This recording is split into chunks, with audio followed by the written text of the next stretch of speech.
کا ہمارے لیے خوشی کی بات یہ تھی کہ ہمارے کیرانے میں ایک پروگرام میں استاد محترم حضرت مولانا مفتی محمد عفان صاحب منصور پوری دامت برکاتہم العالیہ تشریف لانے والے تھے، تو ہم نے اس چیز کو اپنے لیے سعادت سمجھا کہ ہم آپ کی ذات اور آپ کی شخصیت سے فائدہ اٹھائیں، فیض حاصل کریں۔ اور ہم جانتے ہیں حضرت مفتی صاحب دامت برکاتہم کے بارے میں کہ اللہ تعالیٰ نے آپ کو کلام پر بہت قدرت عطا فرمائی ہے، گفتگو کا ایسا ملکہ عطا فرمایا ہے جو خداداد صلاحیت ہوتی ہے، کم انسانوں کو عطا کیا جاتا ہے۔ آپ علیہ الصلاۃ والسلام کی سیرت طیبہ پر بھی آپ کو اسی طریقے سے دسترس اور ملکہ حاصل ہے، چونکہ آپ دامت برکاتہم العالیہ نے سالوں تک امروہہ کی ایک مسجد میں مسلسل درس سیرت دیا ہے،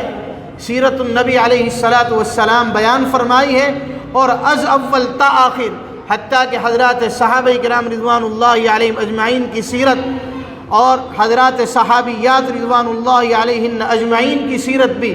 حضرت والا دامت برکاتہم نے تفصیل کے ساتھ وہاں کے لوگوں کے سامنے اور سامعین کے سامنے ذکر فرمائی ہے۔ اللہ تعالیٰ نے اس موضوع پر بھی آپ کو خود ادا صلاحیتوں سے نوازا ہے۔ آپ حضرات حضرت والا دامت برکاتہم کی شخصیت سے واقف ہے،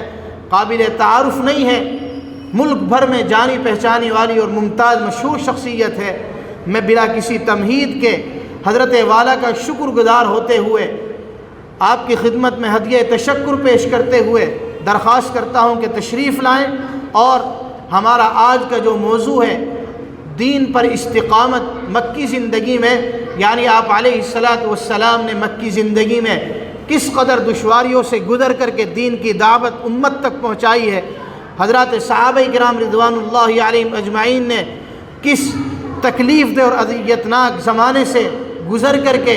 امت کو دین کی دعوت پہنچائی ہے۔ آج کا ہمارا ایک خاص موضوع ہے۔ ہم حضرت والا دامت برکاتہم سے ادباً درخواست کرتے ہیں کہ تشریف لائیں اور اس موضوع پر اپنی ثوابدید کے مطابق سامعین کو مستفید فرمائیں۔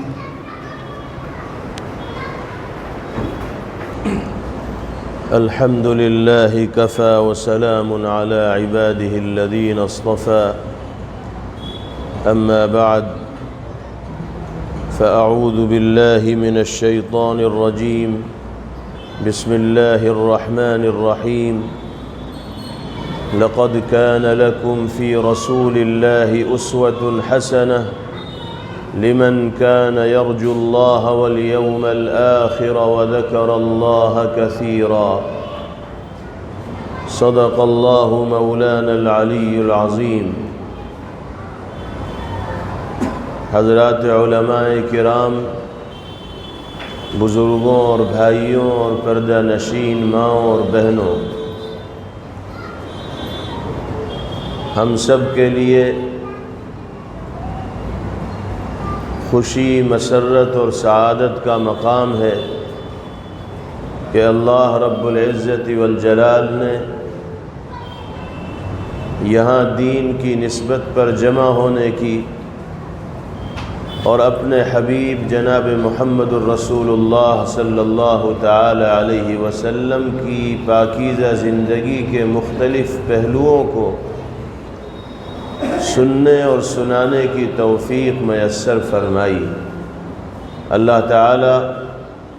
ہمارے اس اجتماع کو اپنی بارگاہ میں قبولیت کا شرف نصیب فرمائیں،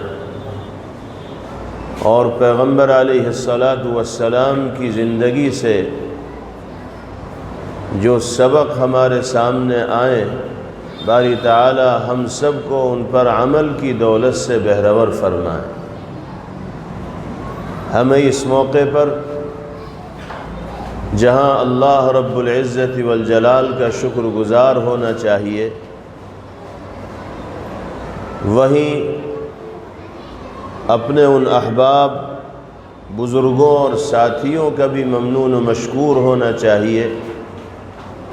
جنہوں نے سیرت طیبہ کے عنوان پر اس مجلس و محفل کے انعقاد کا نظم کیا اور فکر کی۔ اور یہ حقیقت و سچائی ہے کہ ایک مسلمان کو مکمل توجہ اور پوری دلچسپی کے ساتھ سرکار دو عالم صلی اللہ تعالی علیہ وسلم کی زندگی سے واقفیت حاصل کرنے کی کوشش کرنی چاہیے۔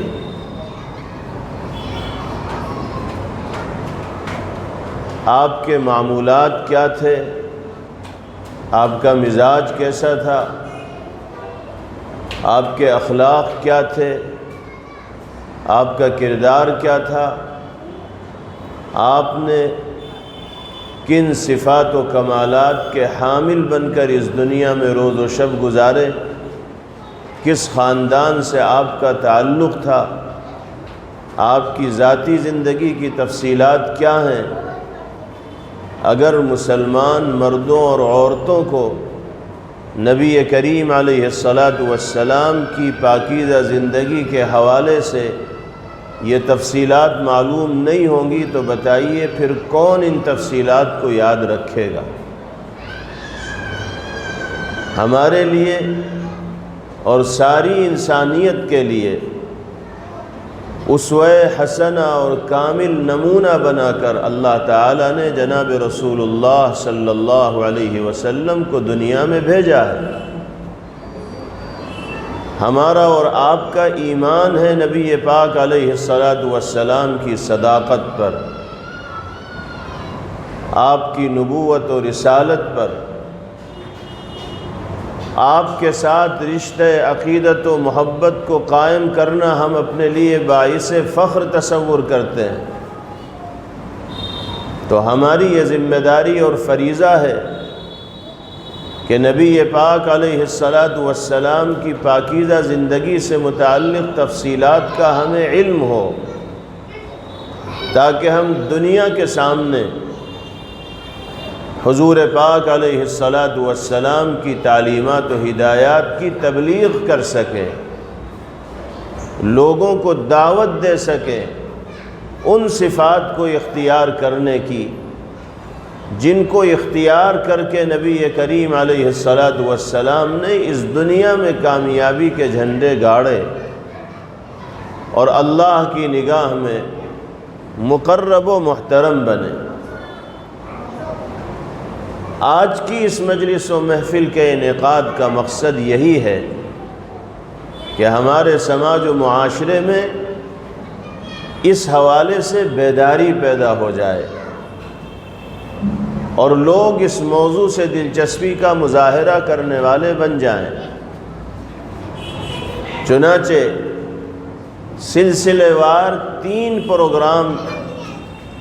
یہیں پر سیرت طیبہ کے عنوان پر منعقد ہونے جا رہے ہیں، جن میں سے آج کا یہ پروگرام پہلا پروگرام ہے، اور تینوں مجلسوں اور محفلوں میں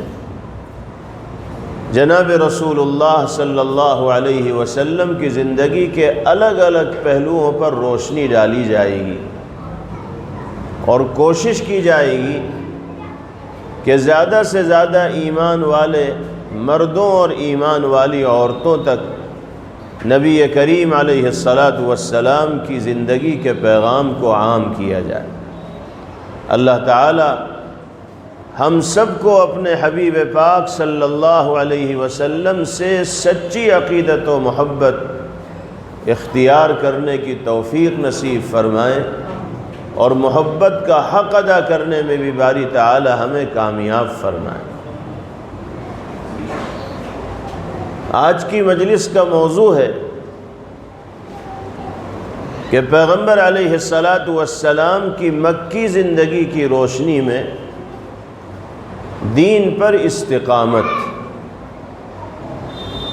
یعنی مکی زندگی میں انتہائی مشکل حالات کا سامنا کرتے ہوئے مخالفتوں سے گھر کر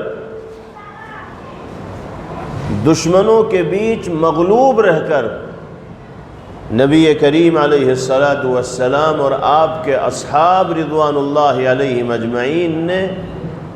دین و ایمان کے تقاضوں پر ثابت قدمی کا مظاہرہ کیسے کیا؟ ہمیں معلوم ہونا چاہیے کہ پیغمبر علیہ السلام کی مکی زندگی بالخصوص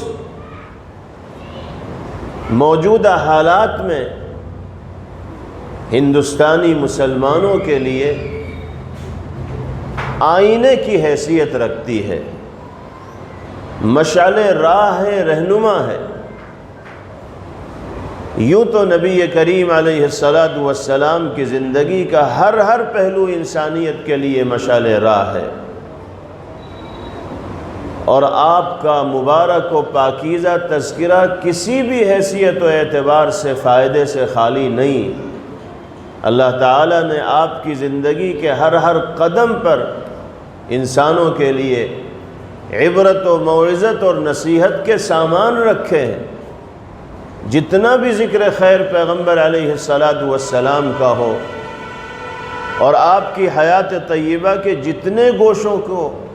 نگاہ میں رکھا جائے یا ان پر روشنی ڈالی جائے، اس سے خوب فائدہ سننے والوں کو ہوتا ہے اور بیان کرنے والوں کو ہوتا ہے۔ لیکن اس وقت جن حالات سے ہندوستانی مسلمان گزر رہا ہے، وہ اگر پیغمبر علیہ السلام کی مکی زندگی کو اپنے سامنے رکھے گا اور اسی کو نمونہ بنا کر ان مشکل حالات میں زندگی گزارے گا، تو اللہ مسائل و پریشانیوں کے منجھدار سے اس کو باہر نکال دیں گے، اور عزت و عافیت و اطمینان و سکون کی زندگی گزارنا اس کے لیے ممکن، سہل اور آسان ہو جائے۔ جس طرح آج ہندوستان میں مسلمان غیروں کے درمیان اقلیت کی حیثیت سے زندگی گزار رہا ہے، حکومت بھی دوسروں کے ہاتھ میں ہے، اقتدار کے تخت پر بھی دوسری قومیں قابض ہیں، فوج ہو یا پولیس ہو وہ حکومتوں کے اشارے پر کام کرتی ہے۔ 80% وہ طبقہ ہے اور 20% تقریباً اہل ایمان ہیں جو ہندوستان میں زندگی گزار رہے ہیں۔ جناب رسول اللہ صلی اللہ تعالی علیہ وسلم نے بھی جب توحید کا علم بلند کیا اور اللہ کے ایک ہونے کی دعوت عام کی اور لوگوں کو اللہ سے جوڑنے کا کام شروع کیا، تو مسلمان بھی انگلیوں پر گنے جاتے تھے، گنتی کے مسلمان تھے اس سماج میں۔ رفتہ رفتہ ایمان والوں کی تعداد بڑھی ہے، ورنہ شروع میں جناب رسول اللہ صلی اللہ تعالی علیہ وسلم کی دعوت پر لبیک کہنے کے لیے اور آپ کی بات کو تسلیم کرنے کے لیے کوئی تیار نہیں تھا۔ وہ لوگ جو منصب نبوت پر فائز ہونے سے پہلے اور دعوت ایمان کو عام کرنے سے پہلے جناب رسول اللہ صلی اللہ تعالی علیہ وسلم کی صداقت و حقانیت، دیانت و امانت کے معترف اور اقرار کرنے والے جانے جاتے تھے، سمجھے جاتے تھے، تصور کیے جاتے تھے۔ انہی لوگوں نے پیغمبر علیہ السلام کی مخالفت میں ایمان کی دعوت کو عام کرنے کے بعد کوئی کسر نہیں چھوڑی۔ جیسے مسلمان یہاں اقلیت میں ہیں، اہل ایمان بھی مکہ مکرمہ میں اقلیت میں زندگی گزار رہے تھے۔ دوسروں کی تعداد بہت تھی اور مسلمانوں کی تعداد بہت کم تھی۔ نبی کریم علیہ السلام کی زندگی کا جو مکی دور ہے، اس سے 3 باتیں بنیادی طور پر ہمارے سامنے آتی ہیں۔ جن کو ہمیں سبق کے طریقے سے یاد رکھنا چاہیے اور ان پر عمل کرنے کی بھرپور کوشش کرنی چاہیے۔ سب سے پہلی بات تو یہ ہے کہ سرکار دو عالم صلی اللہ تعالی علیہ وسلم نے اس سماج و معاشرے میں ایسی پاکیزہ اور صاف ستھری زندگی گزاری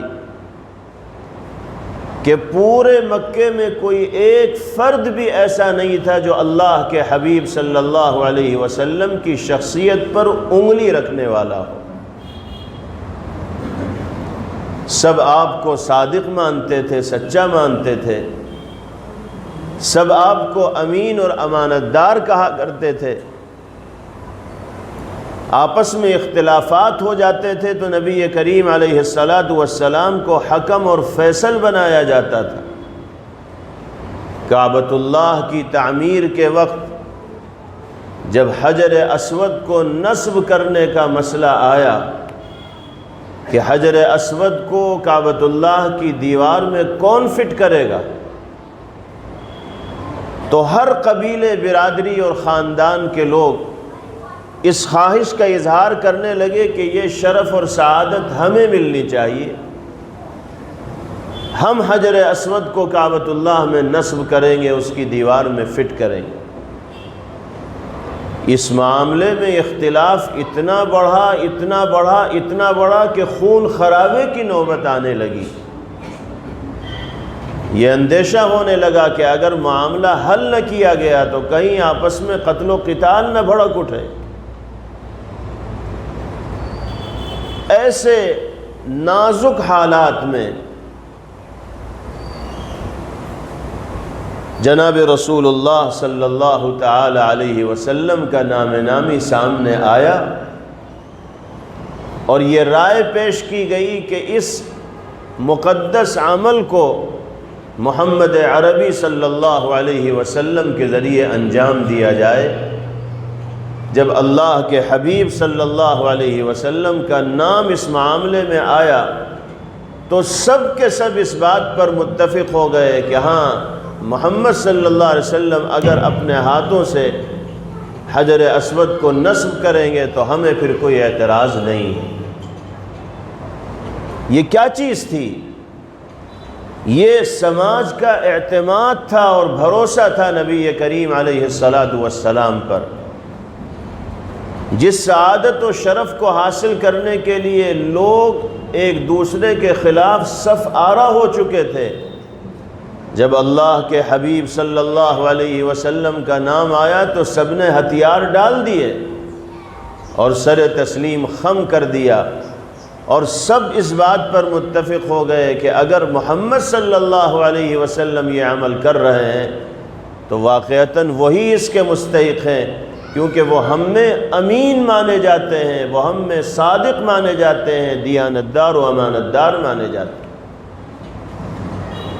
چنانچہ اللہ کے حبیب صلی اللہ تعالی علیہ وسلم نے ایمانی فراست کے ساتھ اتنی خوبصورتی سے اس عمل کو انجام دیا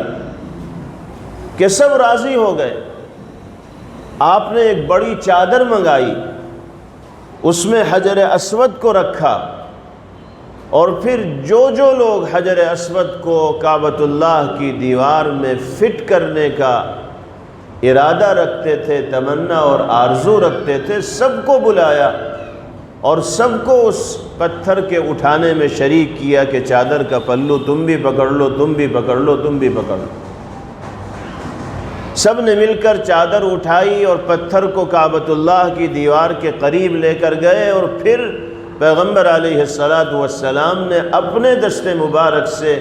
حجر اسود کو کعبۃ اللہ کی دیوار میں فٹ کر دیا۔ تو سب کی آرزو اور تمنا بھی پوری ہوئی، اور سرکار دو عالم جناب محمد الرسول اللہ صلی اللہ علیہ وسلم کے ذریعے اللہ نے بڑی خوش اسلوبی کے ساتھ اس عمل کو پایۂ تکمیل تک پہنچا دیا۔ میرے عرض کرنے کا منشا یہ ہے کہ مکہ مکرمہ کی اس زندگی میں سب سے پہلی چیز جو پیغمبر علیہ السلام کی حیات طیبہ سے نمونے کے طور پر ہمیں ملتی ہے وہ آپ کی شخصیت کی پاکیزگی ہے، صداقت و سچائی، دیانتداری و امانتداری،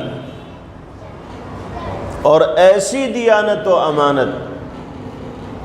کہ منصب نبوت پر فائز ہونے کے بعد جب بہت سے لوگ آپ کے مخالف ہو گئے تھے، پھر بھی مخالف نظریہ رکھنے والے لوگ یہ جانتے تھے کہ اگر ہمارا مال کہیں محفوظ رہے گا تو وہ محمد صلی اللہ علیہ وسلم کے پاس ہی رہے گا۔ وہ لوگ جو پیغمبر علیہ السلام کے ہاتھ پر ایمان نہیں لائے تھے اور آپ کی بات ماننے کو تیار نہیں تھے، ان کی بھی صورتحال یہ تھی کہ کہیں سفر پہ جاتے تھے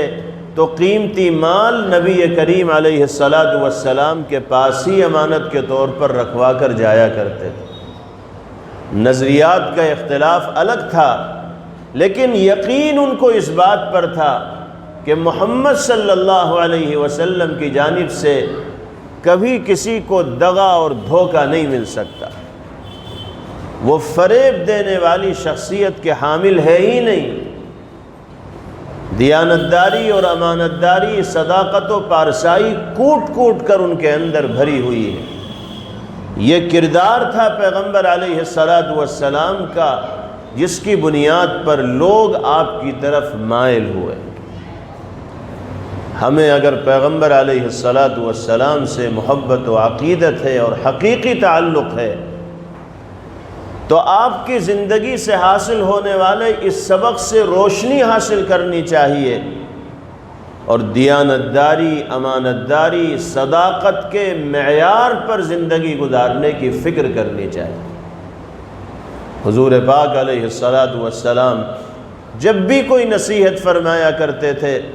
تو صحابہ رضوان اللہ علیہم اجمعین فرماتے ہیں کہ یہ ضرور کہا کرتے تھے کہ لا ایمان لمن لا امانت لہ، جس انسان کی زندگی میں امانتداری اور دیانتداری نہیں اس کے ایمان کا کوئی اعتبار نہیں۔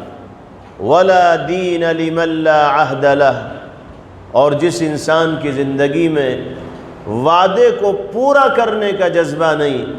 اس کے دین کا کوئی بھروسہ نہیں، اس کے دین کا کوئی اعتبار نہیں۔ آج افسوس کے ساتھ کہنا پڑتا ہے کہ مسلمان کہے جانے والے لوگ، پیغمبر علیہ السلام سے محبت و عقیدت کا رشتہ رکھنے کا دعویٰ کرنے والے لوگ بے ایمانی پر اتر جاتے ہیں، بددیانتی کرنے لگتے ہیں، لوگوں کو فریب دیتے ہیں، اپنے بھائیوں کی آنکھوں میں دھول جھونک کر اپنی جیب گرم کرنے کی کوشش کرتے ہیں، اپنا مفاد حاصل کرنے کی کوشش کرتے ہیں۔ کہنے کو مسلمان ہیں اور عاشق رسول ہیں اور عمل جناب رسول اللہ صلی اللہ تعالی علیہ وسلم کی ہدایت و تعلیم کے سراسر منافی اور خلاف ہیں۔ ہم غیروں کے درمیان اس ملک میں زندگی گزار رہے ہیں، یقیناً ہمیں حالات کی سختی کا سامنا ہے، دشمنوں کی جانب سے عداوت کا درد ہم جھیل رہے ہیں، لیکن یہ مشکل حالات بہترین موقع ہیں اسلام کی دعوت کو غیروں تک عام کرنے کا، کیونکہ ان حالات میں اگر ہم دیانت و امانت، صداقت و حقانیت و پارسائی کا مظاہرہ کریں گے اور غیروں کو اپنے کردار سے متاثر کریں گے تو وہ یہ کہنے پر مجبور ہوں گے کہ معاملہ کرنا ہو تو کسی مسلمان سے کرو، تجارت کرنی ہو تو کسی مسلمان کی طرح تجارت کرو، لین دین کرنا ہو تو مسلمانوں سے لین دین کرو جو زبان کے پکے ہوتے ہیں۔ سب کچھ ہو جائے گا لیکن جو زبان سے کہہ دیا گیا، جو قلم سے لکھ دیا گیا، جو ایگریمنٹ ہو گیا، جو وعدہ ہو گیا، اس سے 1 انچ ادھر ادھر نہیں ہوتی۔ یہ کردار اگر مسلمانوں کی جانب سے واقعتاً پیش کیا جائے گا تو اس کردار نبوی کی بدولت اللہ پتھر دل انسانوں کے دلوں کو موم کریں گے، اور جن سینوں میں ہمارے خلاف نفرتیں بھری ہوئی ہیں، اللہ ان سینوں سے نفرتوں کو کھرچ کر محبت و قدردانی اور احترام کے جذبات ڈال دیں گے۔ لیکن شرط یہ ہے کہ ہم جناب محمد الرسول اللہ صلی اللہ تعالی علیہ وسلم کی حیات طیبہ سے حاصل ہونے والے سبق کو اپنی زندگی میں داخل کرنے والے بنے۔ کتنے افسوس کی بات ہے کہ آج مسلمان بے ایمان اور جھوٹا ہونے کی حیثیت سے جانا جانے لگا ہے، اور لوگوں کی زبان پر یہ بات آنے لگی ہے۔ اپنے لوگ کہتے ہیں کہ مسلمانوں سے، اپنے بھائیوں سے معاملہ کرنے کے بجائے غیروں سے کرو، وہ معاملے کے صاف ہوتے ہیں اور ہمارے بھائی معاملے کے صاف نہیں ہوتے۔ یہ اپنے لوگ کہتے ہیں۔ اکثریت چاہے ایسی نہ ہو،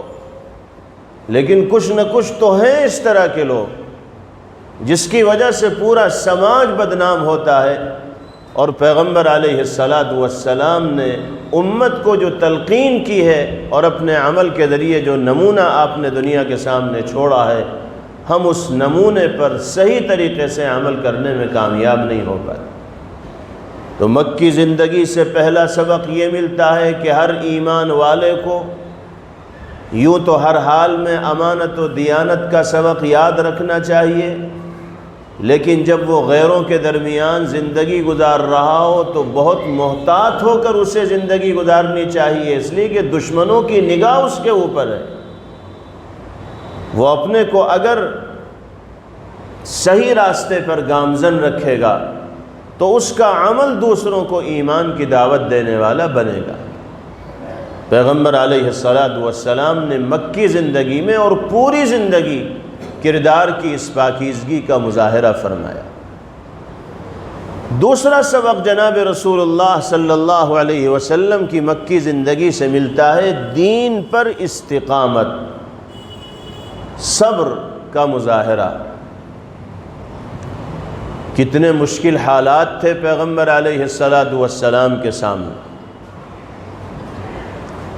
ہم جن مشکل حالات کا سامنا کر رہے ہیں، اللہ کے حبیب صلی اللہ علیہ وسلم کی زندگی میں آنے والی مشکلات کے مقابلے میں آج کے حالات تو شمار کرنے لائق نہیں۔ آج مسلمانوں کو بے عزت کرنے کی کوشش کی جا رہی ہے، مسلمانوں کے ساتھ زد و کوب کیا جا رہا ہے، مار پیٹ کی جا رہی ہے، مسلمانوں سے ان کے بنیادی حقوق کو چھیننے کی کوشش کی جا رہی ہے، مسلمانوں کو بے گھر کیا جا رہا ہے، ان کے کاروبار پر بندشیں لگانے کی کوشش کی جا رہی ہے، ان کو ملک میں سائیڈ لائن اور کنارے کرنے کی کوشش کی جا رہی ہے، لنچنگ ہو رہی ہے مسلمانوں کی۔ کہیں بھی غنڈوں کی ٹولی کسی نہتے مسلمان کو گرفت میں لیتی ہے اور حیوانیت و درندگی کا مظاہرہ کرتے ہوئے اس کو شہید کر دیتی۔ یہ حالات آج ہی مسلمانوں کی زندگی میں نہیں آئے، اس سے پہلے بھی اس طرح کے حالات کا مسلمانوں کو سامنا کرنا پڑا۔ اور خود مکی زندگی میں پیغمبر علیہ السلام ہوں یا صحابہ کرام رضوان اللہ علیہم اجمعین ہوں، ان کو اس سے کہیں زیادہ بدتر حالات کا سامنا کرنا پڑا۔ کیا پیغمبر علیہ السلام کے قتل کی سازشیں نہیں ہوئیں؟ آپ کے سر پر بھاری بھاری پتھر ڈالنے کی پلاننگ کی گئی، آپ کو زہر کھلانے کی کوشش کی گئی۔ وہ تو اللہ نے آپ کی حفاظت کا نظم فرمایا تھا، اس لیے پتھر ڈالنے کا ارادہ مشرکین کی طرف سے ہوتا تھا، پیغمبر علیہ السلام کو اطلاع مل جایا کرتی تھی، آپ جگہ بدل لیتے تھے۔ یہودیہ نے دعوت کی، کھانے میں زہر ملایا، آپ لقمے کو زبان تک لے گئے، زبان پر رکھ بھی لیا کہ جبرائیل علیہ السلام آئے اور مطلع کیا کہ اس میں زہر ہے، تو آپ نے پھر اس لقمے کو تھوک دیا۔ لیکن جو زہر آپ کی زبان پر آیا تھا اس کے اثرات زندگی کی آخری سانس تک جناب رسول اللہ صلی اللہ علیہ وسلم محسوس کرتے رہے۔ کعبۃ اللہ کے قریب آپ نماز پڑھ رہے ہیں، سجدے میں گئے تو اونٹ کی اوجھڑی آپ کی پیٹھ پر لا کر ڈال دی گئی، جو اتنی بھاری کہ آپ سجدے سے اٹھ نہیں پا رہے ہیں۔ صحابہ کرام رضوان اللہ علیہم اجمعین کو کتنا ستایا گیا، سینے پر پتھر رکھ دیے جاتے، جسم سے کپڑے اتار دیے جاتے اور تپتے ہوئے صحرا میں گھسیٹا جاتا تھا، کھینچا جاتا تھا۔ بائیکاٹ کیا گیا، سوشل بائیکاٹ کیا گیا، کھانا پانی بند کر دیا گیا۔ صورتحال ایسی ہو گئی کہ درخت کے پتوں سے پیٹ بھرنا پڑ رہا ہے، گزارا کرنا پڑ رہا ہے، سوکھے چمڑے کے ٹکڑے کھا کر پیٹ کی بھوک مٹانی پڑ رہی ہے۔ لیکن ان مشکل حالات میں جناب رسول اللہ صلی اللہ علیہ وسلم اور صحابہ کرام رضوان اللہ علیہم اجمعین نے غیر معمولی صبر و تحمل کا مظاہرہ کیا اور دینی تقاضوں پر عمل کرنے سے ایک انچ بھی ادھر ادھر نہیں ہوئے، ورنہ عام طور پر مشکل حالات میں گرفتار ہو کر انسان بہت سی ذمہ داریوں کی ادائیگی سے قاصر ہو جاتا ہے، کوتاہ ہو جاتا ہے۔ لیکن پیغمبر علیہ السلام ہوں یا صحابہ کرام رضوان اللہ علیہم اجمعین ہوں، مخالفتوں کے سیلاب کا سامنا کیا، تلخ سے تلخ اور کڑوے سے کڑوے گھونٹ پیے، لیکن دین پر استقامت کے حوالے سے کبھی کسی طرح کی مداہنت کا معاملہ نہیں کیا گیا۔ حالانکہ دین سے برگشتہ کرنے کی پوری کوشش کی گئی دشمنوں کی طرف سے، لالچ بھی دیا گیا، پیسوں کا لالچ بھی دیا گیا، عورتوں کا لالچ بھی دیا گیا، اقتدار کا لالچ بھی دیا گیا، پیشکش رکھی گئی کہ حکومت چاہیے تو حکومت دے دیں، مال چاہیے تو مال دے دیں، جاگیر چاہیے تو جاگیر دے دیں، دین کے راستے کو چھوڑ دیا جائے۔ آخر میں پیغمبر علیہ السلام نے فرما دیا اپنے چچا سے کہ اگر یہ لوگ میرے ایک ہاتھ میں سورج اور دوسرے ہاتھ میں چاند بھی لا کر رکھ دیں گے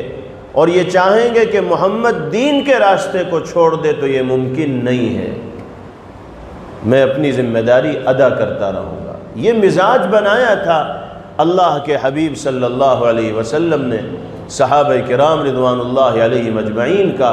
اس جملے کو سننے کے بعد پھر کسی کی جرأت و ہمت نہیں ہوئی کہ وہ پیغمبر علیہ السلام پر ڈورے ڈالے اور آپ کو دین کے راستے سے ہٹانے کی کوشش کرے۔ آج بھی تو اسی طرح کی حرکتیں کی جاتی ہیں، نوجوانوں کو لالچ دی جاتی ہے، کبھی پریشر بنایا جاتا ہے، دباؤ ڈالا جاتا ہے، مقدمات میں پھانسنے کی دھمکی دی جاتی ہے، جیلوں میں بند کرنے کی دھمکیاں دی جاتی ہیں اور کہا جاتا ہے کہ تم ہمارے پالے میں آ جاؤ، سارے مقدمات اٹھا لیے جائیں گے اور ساری الجھنوں اور دقتوں سے تم بالکل محفوظ ہو جاؤ گے۔ کبھی عشق و محبت کا بھوت چڑھا کر دین کے راستے سے برگشتہ کرنے کی منصوبہ بند کوشش کی جاتی ہے۔ اس کا نتیجہ ہے ایمانی کمزوری کی وجہ سے بہت سے ایمان والے دشمنوں کی ان سازشوں سے متاثر ہو جاتے ہیں، ان کے پھینکے ہوئے جال میں پھنس جاتے ہیں اور ایمان کا راستہ چھوڑ بیٹھتے ہیں۔ ارتداد کے واقعات لڑکوں اور لڑکیوں میں کثرت کے ساتھ جو دیکھنے کو آ رہے ہیں، سننے کو مل رہے ہیں،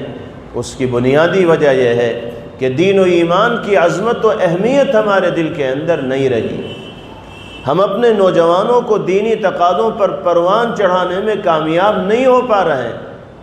ہم نے اپنے گھروں میں دینی ماحول برقرار نہیں رکھا ہے۔ ہم نے اپنے گھر میں رہنے والے ہر ممبر کے لیے قرآن کی تعلیم کو اور دین کے بنیادی عقائد و مسائل کے جاننے کو لازم قرار نہیں دے رکھا ہے۔ اسی کا نتیجہ ہے کہ بہاؤ میں نوجوان بہہ جاتا ہے اور غیر اسلامی راستے کو اختیار کر لیتا ہے۔ ہر مسلمان کے لیے جہاں قرآن پاک کی تعلیم ضروری ہے، وہیں دین کے بنیادی عقائد و مسائل سے واقف ہونا بھی ضروری ہے۔ اس سلسلے میں قیام مکاتب کو فروغ دینا چاہیے، منظم مکاتب کا نظام عام ہونا چاہیے مسلم بستیوں میں، حلقوں میں، محلوں میں، شہروں میں، اور ایسا ماحول ہونا چاہیے کہ کوئی مسلم گھرانہ ایسا نہ بچے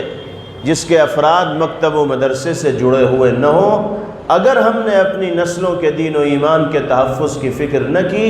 تو وہ دن دور نہیں کہ جب ہم ہاتھ ملتے رہ جائیں گے اور ہماری نسلیں، ہمارے نوجوان ہمارے ہاتھ سے نکل چکے ہوں گے اور وہ اپنے فیصلے خود کر رہے ہوں گے۔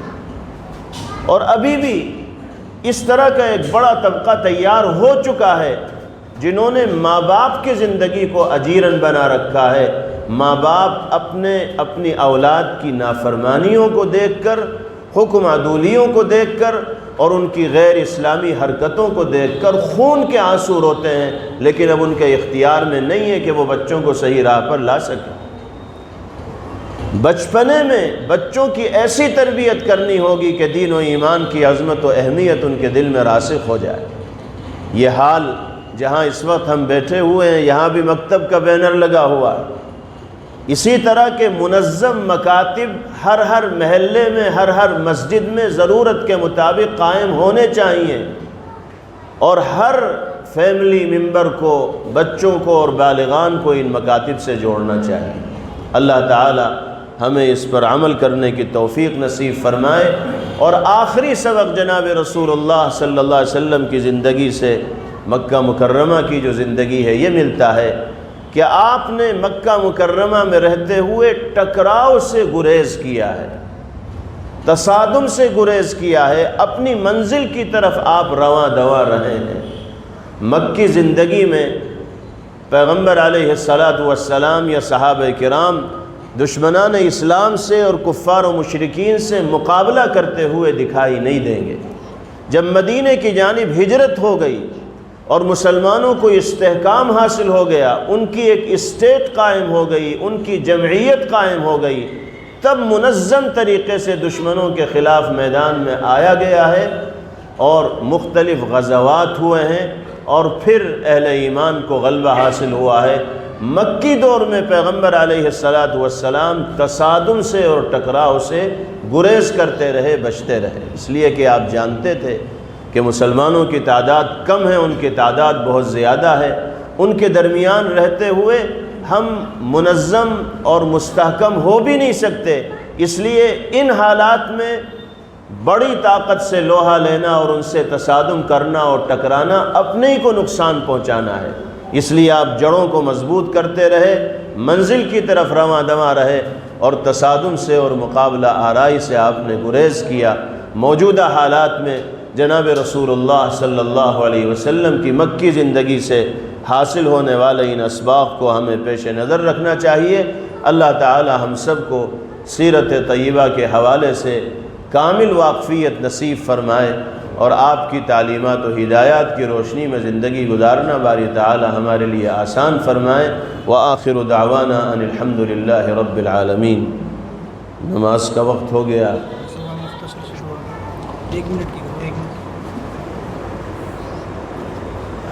یا رب صلی وسلم دائما ابدا علی حبیبک خیر الخلق کلہم۔ یا اللہ محض اپنے فضل و کرم سے ہم سب کے گناہوں کو معاف فرما دیجیے، ہمارے جمع ہونے کو قبول فرما لیجیے، ہم میں جو بیمار ہوں ان کو شفا عطا فرمائیے، مرحومین کی مغفرت فرمائیے، اور ہم سب کو شریعت و سنت کے تقاضوں پر عمل کرنے کی توفیق نصیب فرمائیے۔ وصلی اللہ وسلم وبارک علیہ وعلی آلہ وصحبہ اجمعین برحمتک یا ارحم الراحمین۔